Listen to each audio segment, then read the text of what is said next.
Welcome dear YouTube viewers, welcome back on my YouTube channel The RR Bikers। तो आज हम जा रहे हैं कारगिल लद्दाख में एंट्री कर रहे हैं। अभी ये जो ब्रिज है ये है अभी जम्मू कश्मीर के अंदर, बट जैसे ही हम ये ब्रिज क्रॉस कर देंगे हम एंट्री करेंगे कारगिल लद्दाख या लेह लद्दाख का जो रीजन है, लद्दाख वाले रीजन में हम एंट्री करेंगे। और ये सामने दिख रहा है कारगिल टूरिज्म डेवलपमेंट अथॉरिटी।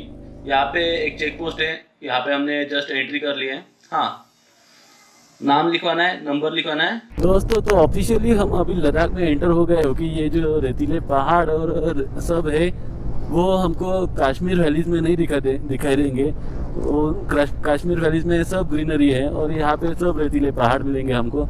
मतलब ये है लद्दाख रीजन। यहाँ से द्रास है 19 किलोमीटर में के बाद हमको जो खाना वगैरह द्रास में रुकना है। द्रास में खाना खा के फिर हम लोग जाएंगे Kargil war memorial. Kargil war memorial Dras और कारगिल के बीच में है। तो द्रास में हम पहुंच गए हैं। हमारे बाइकर्स जो अंदर की साइड से आ रहे हैं, ये आगे है एक बाइकर और ये बाइकर्स एक बगल में चल रहे हैं। तो यहाँ पे रुके हम अभी खाना खाने के लिए। खाना खाने के बाद तुरंत निकलते हैं, क्योंकि हमें आगे का भी डिस्टेंस कवर करना है। द्रास वॉर मेमोरियल देख के हमको लेह पहुंचने की कोशिश करनी है, देखते हैं पहुंचते कि नहीं। तो द्रास में एक छोटा सा ब्रेक लेने के बाद, एक लंच ब्रेक लेने के बाद हम लोग निकले हैं द्रास वॉर मेमोरियल या कारगिल वॉर मेमोरियल जिसको बोल सकते हैं, वो उसको वहाँ पे निकले हम लोग अभी।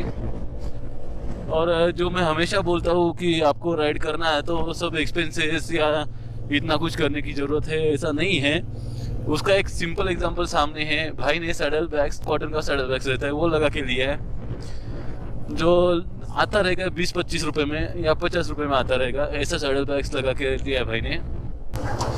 यहाँ पे द्रास में पेट्रोल पंप बन चुका है अभी। हमने श्रीनगर में टैंक फुल कर ली थी हमारी गाड़ी की, तो हमें जरूरत नहीं पड़ी यहाँ पे द्रास में रुक के पेट्रोल भरवाने की। द्रास में पेट्रोल पंप अवेलेबल है और कारगिल में भी अवेलेबल है पेट्रोल पंप। तो यहाँ पे ऐसे जरूरत नहीं कि एक्स्ट्रा फ्यूल कैरी करके चलो।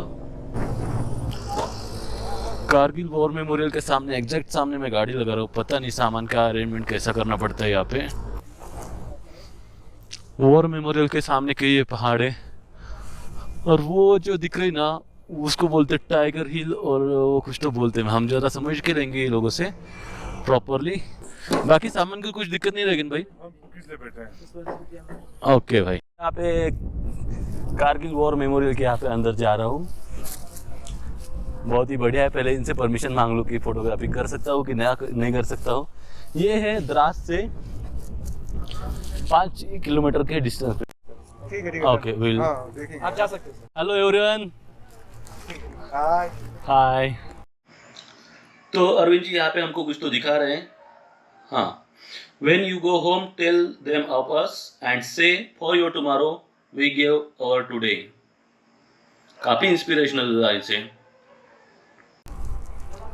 बहुत ही इंस्पिरेशनल है। बहुत इंस्पिरेशन। मीनिंग शांति से सोचो उसका, बहुत ही इंस्पिरेशनल है। यस, हमने अभी वॉर मेमोरियल में एंट्री कर लिया है। तो यहाँ पे जो सर थे उन्होंने थोड़ा सा हमको एक्सप्लेन कर दिया। तो मैं कोशिश करूँगा कि यहाँ पे उन्होंने जैसे मुझे एक्सप्लेन किया है वैसे ही मैं आप सभी को भी एक्सप्लेन कर दूँ। ये कारगिल वॉर मेमोरियल बना है श्रीनगर लेह हाईवे पे, द्रास से 6 किलोमीटर दूर। और ये जो हम एंट्री किए अभी, सामने वाला जो रोड दिख रहा है, इंडिया के फ्लैग दिख रहे हैं, ये रोड को कहते हैं, ये रास्ते को कहते हैं विजय पथ। 1999 के वॉर में जो जवान शहीद हुए थे उनकी याद में ये वॉर मेमोरियल बनाया गया है, इसलिए इसको कहते हैं कारगिल वॉर मेमोरियल। यहाँ से चलते चलते मैं आपको एक्सप्लेन भी करते जाऊँगा और जो रास्ते में हमारे जो जवान शहीद हुए थे उनके नाम भी बताऊँगा, उन्होंने कैसे कामगिरी की थी उस टाइम के, वो भी बताने की कोशिश करूँगा। तो सामने है अभी कैप्टन अनुज नैयर सर जो है, उनका एक मेमोरीज़ के लिए एक स्टैचू बनाया है। ऐसे बहुत सारे स्टैचूज बने हैं यहाँ पे, क्योंकि उस टाइम हमारे 527 जवान शहीद हुए थे। 1999 का ये वॉर लड़ा गया था कारगिल वाले रीजन में, जो 150 से 200 किलोमीटर की बाउंड्री जो है इंडिया और पाकिस्तान की, उसके पास में टाइगर हिल और राइनो टॉप है, वो एरिया में ये वॉर लड़ा गया था। मैप में मैं जैसे आपको दिखा रहा हूँ, ये जो रीजन है कारगिल वाला, यहाँ पे ये 150 किलोमीटर वाले रीजन पे लड़ा गया था। ये सामने भी दिखेगा अभी हमको, मैं आगे आपको एक्सप्लेन करूँगा कौन सा टाइगर हिल है, कौन सा राइनो टॉप है और कौन सा बत्रा टॉप है। तो ये जो दिख रहा है आगे वो साइड पे है, जो बादल वगल बर्फीले पहाड़ दिख रहे हैं। और आगे अभी हमारे सामने स्टैचू है मेजर विवेक गुप्ता सर का। तो इन्होंने भी बहुत अच्छी कामगिरी की थी। और सामने चलते चलते वॉर मेमोरियल का जो व्यू दिख रहा है, इंडियन फ्लैग्स दिख रहे हैं, वाकई में बढ़िया दिख रहे हैं। अभी वीडियो में आगे बढ़ने के पहले ये समझ के लेते हैं कि 1999 का ये वॉर क्यों हुआ था। जब सर्दियों में ऊंचाई वाले पहाड़ों पे भारी बर्फबारी होती है तो हमारे वहाँ के सोल्जर तापमान की भारी गिरावट की वजह से नीचे सतह पे आ जाते थे। जब वहाँ पे टेम्परेचर तापमान होता था -30 -40 डिग्री सेल्सियस। 1999 के जो ईयर था वो सर्दियों में पाकिस्तान की जो सेना है उन्होंने ऊंचाई वाले चौकियों पे धोखे से कब्जा कर लिया था, अपनी चौकियों पे। तो जब एक लोकल बकरिया चरवाहे ने ये देखा और भारतीय फौज को ये बताया, फिर उसके बाद अपनी मूवमेंट आगे चालू हो गई। हमारे कुछ जवान आगे गए, अपनी चौकियों पे जाने के लिए सर्वे करने के लिए गए। तो उनको पता चला कि ये वाकई में सही बात है कि उन्होंने हमारी चौकियों पे कब्जा कर लिया। ऐसी बात आगे अपनी गवर्नमेंट तक पहुंची। जब ये बात भारतीय गवर्नमेंट को पता चली तो भारतीय गवर्नमेंट ने ये आदेश दे दिया अपने जवानों को कि कुछ भी करके ये चौकियां हमको वापस चाहिए, क्योंकि ये चौकियों का एक महत्व है। ये भी है कि जो जम्मू कश्मीर वाला रीजन है और वो जो लेह वाला रीजन है, ये दोनों को जोड़ने वाला जो रास्ता है श्रीनगर लेह हाईवे, इसके ऊपर वो चौकियों से सीधा ध्यान रख सकते हैं। और पाकिस्तान की जो सेना थी उसने वही किया था। वो चौकियां काबिज करके अपना जो श्रीनगर लेह हाईवे है उसको कट ऑफ कर दिया था। इसलिए हमको ये चौकियां इंपॉर्टेंट है इंडिया के लिए।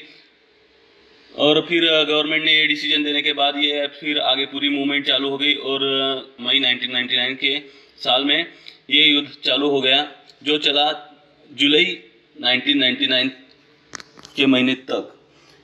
ये वीडियो में मैं आगे आपको पूरा एक्सप्लेन करने की कोशिश कर रहा हूँ, बट वीडियो का लेंथ है वो बहुत ज़्यादा बढ़ जाएगा, क्योंकि कारगिल वॉर के बारे में बताने के लिए बहुत सारा कुछ है। बट वीडियो का लेंथ भी बढ़ाना नहीं मुझको। मैं अगले एक स्पेशल वीडियो में आपको ये पूरा एक्सप्लेन कर दूंगा कि कारगिल वॉर में एग्जैक्ट क्या चीज़ें हुई थी, फैक्ट क्या थे, किस वजह से ये वॉर हुआ, किस वजह से पाकिस्तान ने इसके ऊपर कब्जा किया। और उस टाइम जब कब्जा किया था तो पाकिस्तान ने ये भी मना कर दिया था कि ये हमारी सेना ने किया है। वो बोले ये कुछ आतंकवादियों ने कब्जा किया था, ऐसा उनका कहना था। बट बाद में ये कंफर्म हो चुका था कि ये जो सिविल ड्रेस में थे ये पाकिस्तानी फौजी थी। तो ये सब चीज़ें थी यहाँ पे उस टाइम पे हुई। तो मैं ये अगली वीडियो में आपको एक्सप्लेन कर दूंगा पूरा।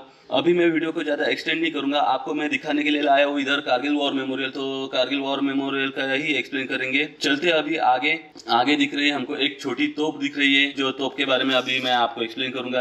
आपको शायद चांस मिले यहाँ पे आने का तो आपको पहले ही पता हो जाएगा कि ये छोटी तोप क्या है। तो ये छोटी तोप का नाम है 75-24 पैक हाउट्जर। इसका एक खासियत है, इसकी रेंज है पहले तो 5 किलोमीटर।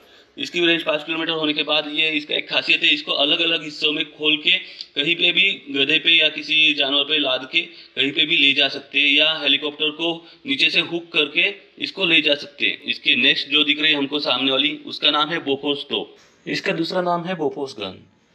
इसका कंप्लीट नाम आता है 155 mm field howitzer 77B02 the Bofors gun.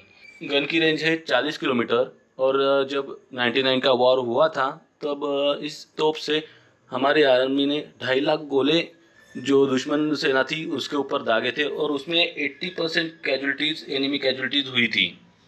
तो इस अच्छा सपोर्ट मिल गया था।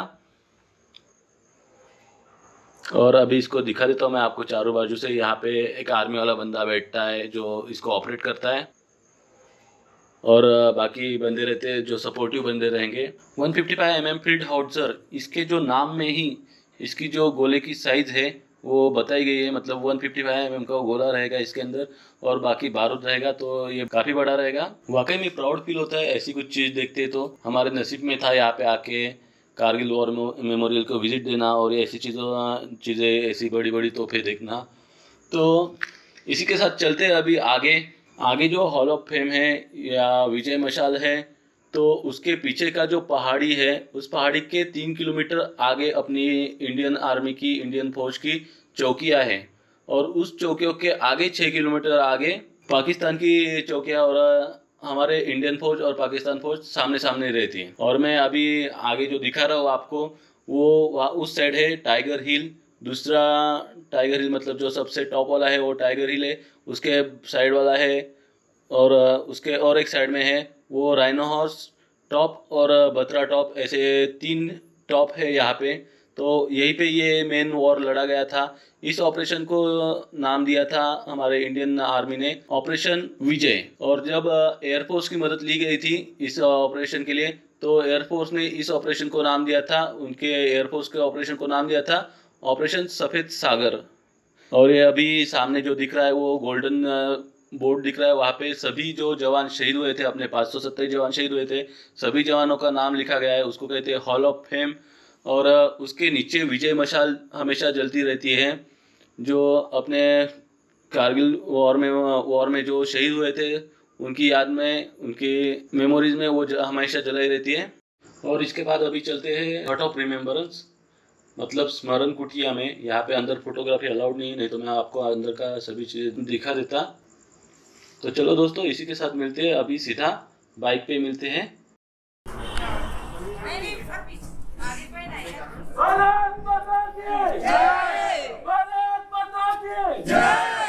तो इसी प्राउड फीलिंग के साथ अभी चलते हैं गाड़ी पे। अभी कारगिल वॉर मेमोरियल देख के हम अभी निकले हैं, हमें पहुंचना है लेह। तो दोस्तों ये था कारगिल वॉर मेमोरियल। तो ऐसे ही वीडियो देखने के लिए चैनल को सब्सक्राइब कर दीजिए और बने रहिए द RR बाइकर्स के साथ। Hold me close till I get up. Time is barely